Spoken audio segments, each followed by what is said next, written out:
The education cell of the KHASI Students' Union Malki unit had recently announced that a merit-based scholarship will be awarded to meritorious KHASI students of the Senior Secondary Leaving Certificate SSLC and those of the Arts, Science and Commerce streams of the Higher Secondary School Leaving Certificate HSSLC. The scholarship, entitled the Bull NONGJOP LYNGDOH Scholarship 2022, will be awarded to one student with the highest marks from the SSLC category, while one student each from the Arts, Science and Commerce streams of the HSSLC will be awarded the scholarship for the year 2022.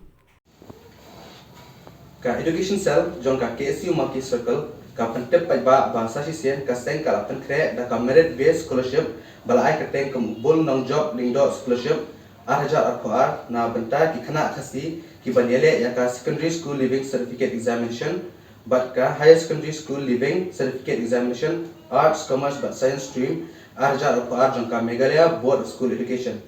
kindang tang samut ki bala banyo pempiang ya kane ka scholarship injet language na kibayo ya ka highest percentage na ka Arts, Commerce but Science stream jaka HSSLC examination arhajar apua but injet iway bayo ya ka highest percentage na ka SSLC arhajar apua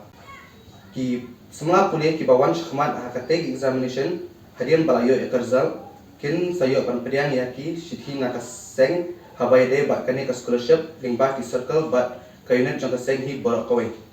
hakaju ka por na kalian ka education cell jongka seng kapha ya ka kerwo kitbok kitreng sha borok ki khana ba samna puli hi borok koi ki ban saile ya ka examination SSLC but HSSLC ha kiti tayo banwan